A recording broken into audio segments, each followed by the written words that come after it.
Akati omukyalo n'ekigongo.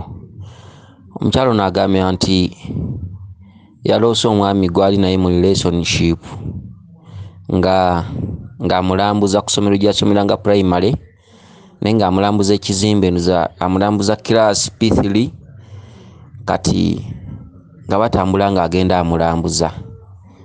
Ekirala ogambye nti n'oloota era omwami gw'otambula naye mu relationship nga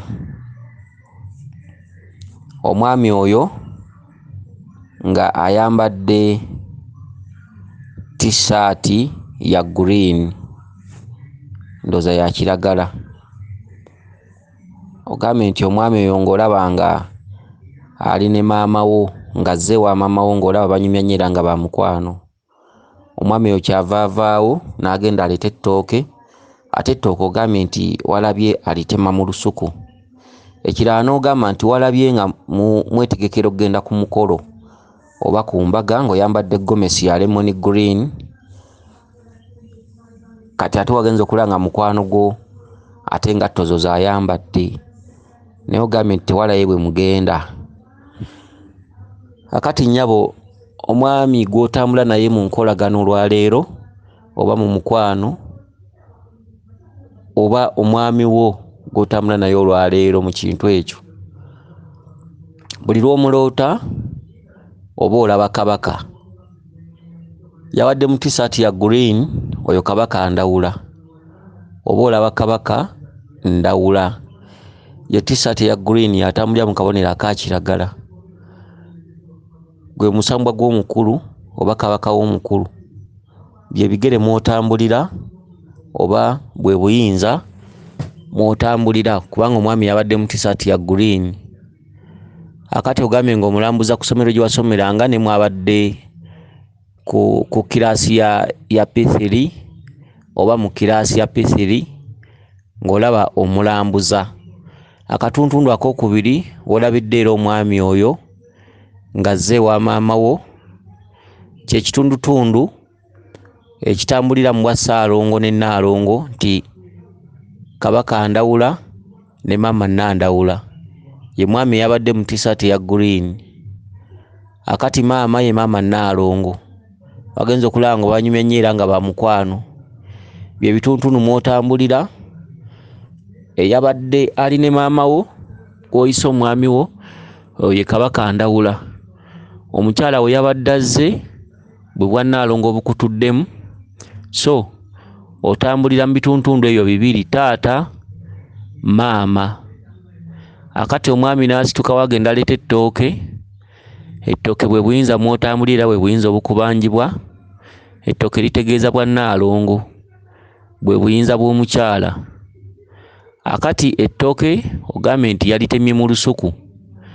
Akatundutundu ako bwe tulaba olusuku tulaba ekitundu kya maama Nnaalongo Nabuzaana ne bamaama abalala, kye kitegeeza olusuku oba ebitooke. Ekitooke kye kitooke kiba n'endukusa bbiri wansi oba emu oba endukusa ssatu. Endukusa bwe butooke obuto obeera buzaaliddwa ekitooke ekyo. Ekitooke ye maama, endukusa ziri be balongo. Ekitooke bwe kikula ne kiteekako ettooke, ky'ekitooke kiba kijjudde, kiriko ettooke n'abaana wansi, ye maama Nnaalongo. Empummumpu eteekebwako ye mulongokizza. Ekitooke kibeerako endagala ze zikola emyaliriro. Emyaliriro egyo bulwoloota endagala oba oloota ekitundu kya jjajjaawo omuzimu, kubanga emizimu gituula ku ndagala. Bannaalongo bwe bawaniridde emizimu, kubanga emizimu gye gikulaga ensonga zaabwe, era omuzimu bwe guba teguze tosobola kumanya byama byago bwe byatambulanga. Bwe woloota olulagala baba bakulaga okutambuza omwaliro gwa jjajjaawo omuzimu gwe yatuulangamu. Ekituntundu ky'olabiddemu nga mugenda ku mbaga ng'oli ne mukwano gwo ng'oyambadde gomesi ya kacungwa oba lemon green, era ekituntundu bala mw'otambulira lya kabaka ndawula. obadde otambulira mu Bwannaalongo omukulu mu matwale ga Kabaka Ndawula, otudde mu nnyota ya Kabaka Ndawula era nga ggwe Nnaalongo we. Embaga gye mbadde mweteekerateekera okugendako omukolo si gwa mulala gugwo. Bakubanja okugenda ku ssomero gye waddolotera P3. Ekirooto ekyo kikugamba okuddayo wansi mu pulayimale osome otegere kye bakugamba. Bw'oota ekirooto nga kikuzzaayo wansi mu pulayimale, bajjajjawo babeera bakulangirirako obwavu. Obwavu kye ki? Nti bwe wali okula ng'oli mwana wali tokola, wali osaba busabi. Bwe woloota ng'ozzeeyo ku ssomero, ozzeeyo mu pulayimale, tuntundu ekyo kiba kikuloosa nti obudde bwonna ogenda kudda emabega. Twewala tutya okudda emabega? Bw'omanya nti bakubanja ensonga otandika okumanya n'okwezuula, ogema okudda emabega. Bw'obanga okyalinawo akasente k'olya, okyalinawo obulimu bw'otambuza, okyalabwako, osobola okugema embeera eyo. Balabuukirira ndabuukirire n'otegeera kye bakugamba n'ogenda n'okituukiriza. Bw'otakituukiriza n'ogenda mu maaso n'okuloota amasomero, be bantu b'osanga mu maaso nga banyumya ku mbeera gye baayitamu nti twalina ssente, twakolako ku mirimu egy'ebbeeyi. Teri muntu aliroota kirooto kya ssomero atalidda mabega. Ekyo mukikwate nga mweso gwa bbiri. Bw'oba omanyi ng'oloota amasomero, olidda emabega, oligwa. Ne bw'olibeera olina kapito nga munene atya, oligwa, olidda emabega. Bw'oota ekitundu ky'essomero, kirangirira bwavu mu bulamu bwo, kirangirira kudda mabega mu bulamu bwo. Okwewala ebyo byonna, omuntu aloota amasomero kuba kukola ssalira, kuba kusalawo, kuba kuteeka mu nkola amangu ddala, notalinda mbeera eyo okutuukako. Ebirooto tebivunda. Bw'oba oloota amasomero nkugambye obeera olidda emabega. Oba ddi ate amasomero gakusuulira ddala paka wansi kukusabiriza ne woba weeyitaani, ne baba bakutenda. Ekirooto ekyo ng'okifuna ng'oli ku ssomero gye wasomeranga, olaba oli ne banno be wasomanga nabo, oyagala oba toyagala, oba ddi oba otya, ne woba okoze otya, ne wosalasala amagezi, maaso obeera olidde emabega. Embeera eyo ebeera ekulangirirwako.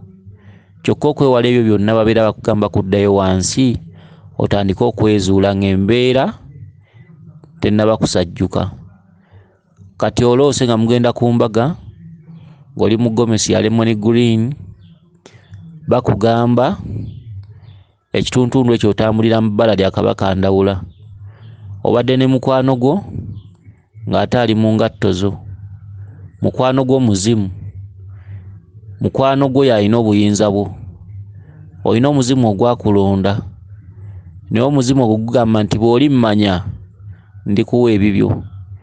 Engatto ze ngatto mw'otambulira. Kati engatto z'otambuliramu olwaleero si zizo. Otambulira mu zansi ez'obulimba. Nti okola, olina omwami gw'oyagala, weetuusako buli ky'oyagala, olina omulimo, naye emirimu gy'otambuliramu si gy'oteekeddwa okukola.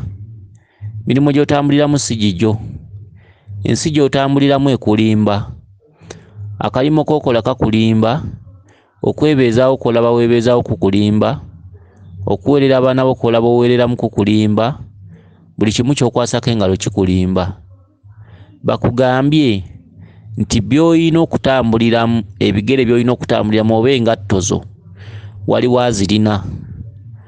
Weenoonye weezuula omutegeera akuwa ebibyo, otandike okukola kye bayita ssente entuufu. Okitegedde? Kati ggwe oli ku mbeera y'omuntu akola ssente ezitabeerera. N'engero z'owulira nti ssente tezibeerera, obugagga tebubeerera, birungi tebibeerera. Kati ggwe lwe lugero mw'otambulira. Tebibeerera, biriggwaawo. Ne woba ofuna akakadde kamu kaliggwaawo. Ne woba otereka ssente mmeka mu bbanka biriggwaawo. Kati y'embeera mw'otambulira. Kubanga engatto mw'otambulira mw'okolera ebintu ebyo si zizo, oli ku zansi. Ezizo azirina olwose nga mugenda ku mbaga kye bayita okugenda mu bufumbo bwa Lubaale. Lubaale akubanja entabaalo, Lubaale akubanja olutabaalo gy'emikolo egyo gy'olaba. Misambwa gikubanja, misambwa gyakuwasa.